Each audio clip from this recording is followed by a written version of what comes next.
¿Qué tal? Muy buenos días. Buenos días, Dios te bendiga. Gracias por acompañarnos en este arranque de semana. Estamos en lunes, son las 7:31 de la mañana, ya 15. Llegamos juntos a la primera mitad de este mes de enero en el 2024. ¿Cómo estás? Gracias por acompañarnos. A las personas que se están conectando en esta mañana, muy buenos días. Luis, ¿cómo estás? Gracias por estar con nosotros.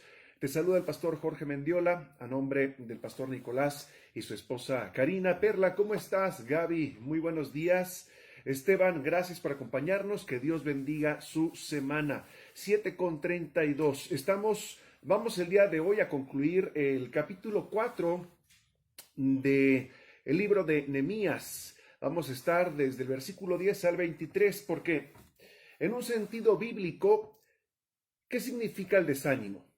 Antes de responder esa pregunta, vamos a orar, vamos a ponernos en las manos del Señor. Yo sé que estás iniciando con muchas ganas esta semana, pero a veces a la mitad del camino, como pasa con el pueblo hebreo, a la mitad de los muros, ahí por el miércoles o jueves estamos un tanto cansados, fatigados. Pero oremos para que el Señor nos guíe en su santa palabra. Buenos días, Padre. Gracias por las personas que están reunidas para escuchar tu palabra. Aviva nuestros corazones, guíanos en tu Santo Espíritu. Y también a los que no están, Señor, posiblemente ya trabajando, algunos enfermos, niños de camino a la escuela. Guárdanos, mi Señor, guárdanos. En Cristo Jesús oramos. Amén. Buenos días, María de la Luz, Lupita. Decíamos, en un sentido bíblico, el desánimo significa estar sin fuerzas para seguir adelante. Significa falta de ilusión, también significa estar sin espíritu o descorazonado. A nadie le gusta el desánimo o estar desanimado. Sin embargo, fue ante el desánimo cuando Nehemías mostró su verdadera dimensión de líder. Pero necesitamos ver con detenimiento qué causó ese desánimo y cuál fue el remedio. Y en ese sentido vamos a abrir nuestra Biblia en el capítulo 4 del libro de Nehemías. Haciendo un poco de historia, recordemos que Nehemías inicia la obra de reedificar los muros caídos de la ciudad de Jerusalén. Desde el inicio lo vimos. Esta obra no deja de tener presente esa oposición. Inicialmente fue como un simple desacuerdo, luego se tornó en una calumnia. Nehemías fue acusado de encabezar una rebelión, ¿recuerdas?, contra el rey. Después fue en forma de un desprecio hiriente, ridiculizando, burlándose. Cuando Tobías, por ejemplo, dice, lo que ellos edifican del muro de piedra, si subiere una zorra, lo derribará. Y finalmente se torna una amenaza, una verdadera amenaza, un peligro real. Los enemigos de la obra conspiran entre sí para caer por sorpresa sobre Jerusalén y hacerle daño. A todo esto, Nehemías nunca detiene la obra. Esto es importante, no detiene la obra. Cuando fue el caso, solamente ora y responde con energía al adversario. Cuando fue necesario, oró y también puso una guardia armada. A toda esa oposición exterior, Nehemías respondió de una manera adecuada. Y algo importante, lo reitero, jamás pensó en detener la obra. Porque detener la obra hubiera sido equivalente a conceder una gran victoria al enemigo. Y eso estaba lejos de ser aceptado por Nehemías. Pero a veces la oposición a la obra del Señor no se origina en el exterior, sino que viene de dentro. Cuando la oposición viene de afuera, tú lo sabes, en cierta medida podemos sortearla, porque al final de cuentas no se espera otra cosa más del mundo. El mundo ha aborrecido la obra del Señor y lo seguirá aborreciendo. Por tanto, es natural que se oponga a la obra de Dios. Lo difícil, lo complicado, lo doloroso, lo triste, es cuando la oposición se origina dentro de la obra del Señor. Es allí cuando verdaderamente duelen las heridas. ¿No es cierto? En el caso de Nehemías, el desánimo comenzaba a mermar las fuerzas del pueblo hebreo. En los versículos 10 al 12 de Nehemías 4, vemos con detalle la causa de esa desmotivación. Y de los versículos 13 al 23 vemos la cura contra ese desánimo. Por ejemplo, Nehemías dice del 10 al 12, y dijo Judá, Las fuerzas de los acarreadores se han debilitado y el escombro es mucho, y no podemos edificar el muro. Y nuestros enemigos dijeron, no sepan ni vean hasta que entremos en medio de ellos y los matemos, y hagamos cesar la obra. Pero sucedió que cuando venían los judíos que habitaban entre ellos, nos decían hasta 10 veces, de todos los lugares de donde volviereis, ellos caerán sobre vosotros. Recordemos que la obra había avanzado más o menos la mitad. A medio camino es donde la situación se pone complicada. Los judíos empiezan a ser presa del desánimo. Y la causa del desánimo es la debilidad. Probablemente por ese continuo trabajo causado, el cansancio, el desgaste, lo cual a su vez trajo esa consecuencia de estar fatigados o débiles.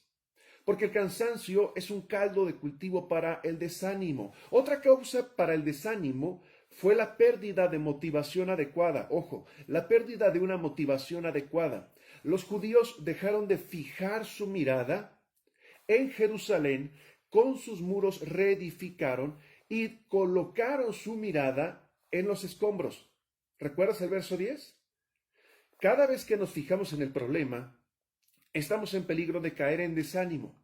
Llegamos a ser como Pedro cuando camina sobre las aguas. Mientras miraba al Señor Jesús, todo iba perfecto. Pero tan pronto retiró su mirada de él y se fijó en las olas del mar, empezó a hundirse el hombre de poca fe.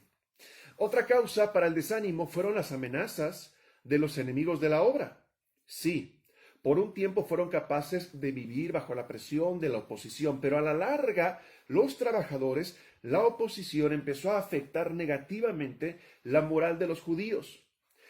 Y es interesante ver el papel que algunos judíos, miembros de la obra, jugaron para que esas amenazas terminaran por desanimar al pueblo.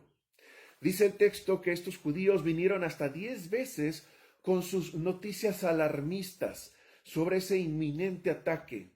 Es triste, es doloroso ver que a veces los propios miembros de la familia, del pueblo, se prestan inconscientemente a los dichos del enemigo y desaniman y afectan la obra del Señor. Entonces, ¿cuáles fueron las causas del desánimo? Debilidad, cansancio, desmotivación, mirar los escombros, no el fin de la obra y las amenazas de los enemigos. Ahora bien, ¿cuál es la cura para ese desánimo? Lo primero que hace Nehemías fue, esto es doloroso, pero se tuvo que hacer, detener la obra. Detener la obra. Es interesante, la oposición externa nunca logró que la obra se parara, pero cuando surgió el desánimo al interior de Judá, Nehemías se vio forzado a detener la obra. Lo que pasa es que ese tipo de desánimo es muy peligroso y cuando se presenta es necesario combatirlo con toda la energía posible. Y Nehemías tomó 5 pasos para combatir este desánimo. Lo quiero compartir brevemente contigo antes de despedirnos. Primero, unió a las familias con un propósito en común, la defensa de la ciudad. Nehemías 13, en el capítulo 4 nos dice, entonces por las partes bajas del lugar, detrás del muro, en los sitios abiertos, puse al pueblo por familias, con sus espadas, con sus lanzas y con sus arcos. Una buena cura para el desánimo es buscar un propósito en común, como familia. Nosotros somos familia del reino. Y así todos tienen una misma mentalidad.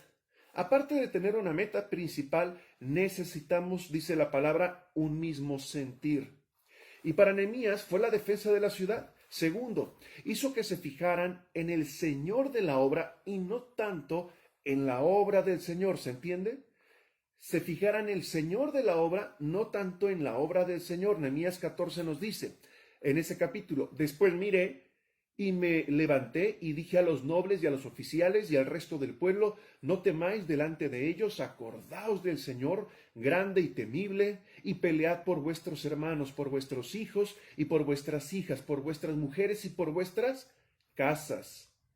Mirar a los escombros siempre desanima, pero mirar al Señor grande y temible elimina ese desánimo, así como la luz disipa las tinieblas, las del Señor Jesús.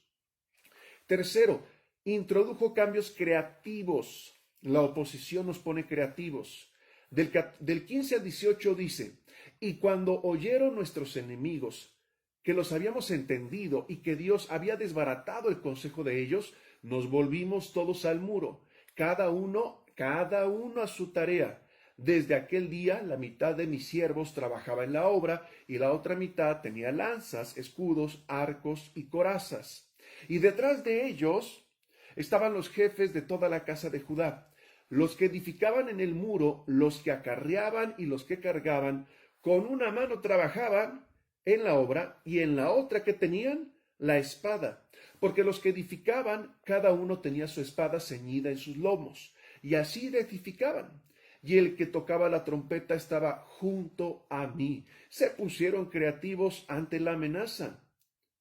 Los cambios que introdujo Nehemías fueron tan creativos que lograron el objetivo deseado, que el desánimo desapareciera y que todos volvieran a trabajar.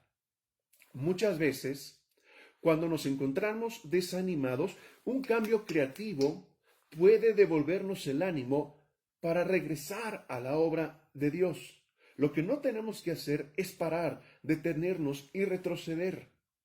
Cuarto, diseñó un plan de defensa. Nehemías 19:20 dice, y dije a los nobles y a los oficiales y al resto del pueblo, la obra es grande y extensa y nosotros estamos apartados en el muro, lejos uno de los otros. En el lugar donde oyereis ese sonido de la trompeta, reuníos allí con nosotros, porque nuestro Dios peleará por nosotros. Notemos que Nehemías confiaba completamente en Dios, pero no se queda cruzado de manos, sino que diseña un plan para la defensa. Esto contribuyó para eliminar el desánimo en la población, cuando todos podían palpar que había seguridad para trabajar. ¿Por qué? Porque al grito de guerra todos se reunían en un mismo sentir y confiaban en que Dios los iba a proteger y pelear por ellos.